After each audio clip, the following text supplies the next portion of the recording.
whole thing started was they said that the Anthony Shots account had contacted Libby and was talking to her, which I know 100% it was not me. But yeah, I know exactly who it was. The police know, but they don't want to say it in the court.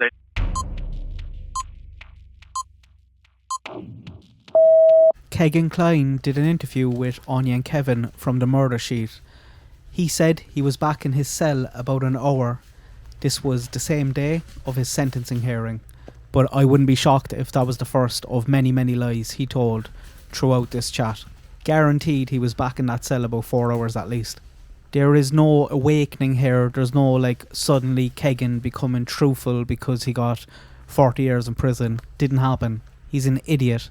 At times he seems like he's well aware of the documents that are out there, especially on Tony and stuff like that. And then other times he must be clueless to some of the stuff that's out there on him, because he is still saying stuff that we know are lies. They have the data from his phones, and that data does not lie. We have a lot of information from court documents, from search warrants, and there are some things that he has said in this new interview that we know 100% he is lying. He's making excuses, he's shifting the blame, very much like what his probation officer said he does. No accountability, and you just don't know what to believe. So there are some things that he said that we know 100% he's still lying, and there is other stuff that we don't know 100% if he is lying, but he probably is. I'm going to go through here 7 or 8 of the main things that I took from the interview. But obviously, important to note, Kegan is a liar. I don't know what to believe him about. Nothing. I can't believe him about anything really, unless you've something else to back it up. He is so frustrating. The detectives who interrogated him, they seem to do a good job. I would lose my head trying to get some truthful information out of Kegan. Kevin from the Murder Sheet, I thought was kind of funny in this interview. He was straight in there with some key questions at times. I think it's an intentional soft cop, good cop version that they're trying to do. Anya's like, "Hi Kegan, we appreciate you, can you hear us okay?" Very soft, gentle with Kegan, which will help with someone like him, and this is what Anya's doing. She's doing a good job. She's a journalist trying to get information, but Kevin goes straight in. He's like, "Spill the beans, spit it out, tell us about Delphi, you told us, you tell us, we're here now." Kegan straight away pulls back on some of the stuff he teased. He does go on to say stuff, but he starts off with like, "Oh well, it's not really Delphi. What I wanted to tell you about was the cops, how they harassed me, how they kept looking for information from me, and I'm not sure if this is a message for us or if it's a message for Tony." He said he wanted to point out some of the stuff that he was harassed and hounded for information. He gets on to the airbase interview and they kind of drag information out of him from there. He played dumb about the Wabash River search. He said this isn't because of him, he didn't tell them anything. They made it look like he did. And after that search as well, they blocked all his calls from Tony and he can't even talk to his dad.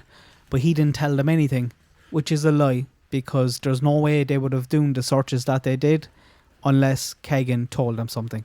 They push him a little bit in it and he says, "Oh, they asked me what do I think he would have done in a situation like that." It's all nonsense. What Kegan is trying to do is have the best of both worlds. Be like, "Oh, I didn't tell him it was you, Dad, so please talk to me." But he did. And he still is in this interview. And I don't know where he's getting that they have his calls blocked to Tony. Tony knows what he said in that interview because of the searches that followed it. So Tony is the one. He's come out and said he's blocked Kegan. He doesn't want to talk to him anymore over what he said. Here's a 30-second clip from the interview where he's blaming Tony. What the whole thing started was they said that the Anthony Shots account had contacted Libby and was talking to her, which I know 100% it was not me. I'm not saying that I didn't make the account. I'm not saying any of that. But I know for a fact 1,000 million % it was not me talking to her. Oh yeah, I know exactly who it was. The police know, but they don't want to say it in the court. They don't, you know what I mean? I don't want to ruin the person's life and say it, but the police know who it was. I mean, I don't know if you guys can read the transcript. I don't know if that's out there or anything through our conversation. They say who it was. They say right in there, "We know it wasn't you for a fact 100%. The person that used the account, I know if that's before." He's basically saying he wasn't using the phone that contacted Libby, it was someone else, and he thinks it's Tony. They ask him about a deal and is that why this conversation happened at the airbase, and Kegan basically says no. He says it was because this girl was writing to him. She told him she wanted to get married to him. She sent him paperwork. She met him in the prison and showed him a load of money and said that she's going to bail him out if he just says everything of what happened with Delphi. So that's why he talked, apparently. And then she left him. He's heartbroken. He's asked about the men in the background. I talked about that in the last video, that it was said one of the victims said that Kegan video called her and there was other men in the background. He was looking for a gangbang. He says that's nonsense, did not happen. He's asked directly, did he ever give an address to anyone else? He says no. And we know from his sentencing hearing, he asked for addresses or locations from 8 of the 11 victims that they identified. They ask him about the DNA searches in Vegas. And here again, he starts lying. He says, oh, I found that phone in the back of the rental car, which is lies. We know he set up the phone under Kegan Kline Photography. He factory restored it when he was in Vegas. A lot of people are suspicious about what was on that phone and the reason for the trip to Vegas. And again here, he's saying basically that it wasn't him who searched how long does DNA last, and it wasn't him who listened to Bridge Guy's voice over and over again in Vegas. That was someone else. That was the person he can't say, Tony. He said he doesn't know if Tony or the person, wink wink, he thinks used his phone knows Richard Allen. And here is when he just regurgitates things that people told him. Oh, people told me that he was living in Peru or he was working in CVS in Peru. And it's funny how he goes from being a fountain of knowledge in the Delphi case. He knows where Richard Allen was living. He knows where Richard Allen was working. But yet, at the same time, he's like, I don't know if you've seen that transcript. I don't know, it might say it in there who they think has the phone. He knows what's in the transcripts. And there's been a few times where he's tried to get Kevin and Anya to say it about Tony. Kegan is annoying. I don't believe anything he says without having other information to back it up. He's incredibly frustrating. And I can see why Indiana State Police, I don't think they want to talk to him anymore. They're like, we tried so many times. We can't verify anything that you've told us. They spent a small fortune on river searches, on searches of fire pits in people's backyards. And it seems they found nothing. Nothing to back up anything that Kegan has told them.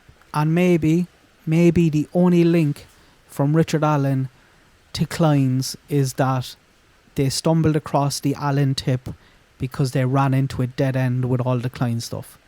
They ran into a dead end. They were like, right, back to the start. Let's start looking over all these old tips. And that's when they stumbled across Richard. However, going against that, they've also told us there is a social media connection, and they said they don't believe Richard Allen was alone. So what is it? Either they pull back on that information and be like, we were wrong, Richard was a lone wolf, or else there's a connection to someone else. If there is a connection to someone else, it seems for now, and maybe forever, they don't have the evidence, which is probably going to be a big problem in the Richard Allen case, I would imagine. Go check out the podcast, check out the full interview. I will link it down below. I don't think it's on YouTube yet, but as soon as it's up on YouTube, I'll come back and I'll put that into the description box also. Let me know what you think. Good luck. God bless. I hope everyone has a nice day.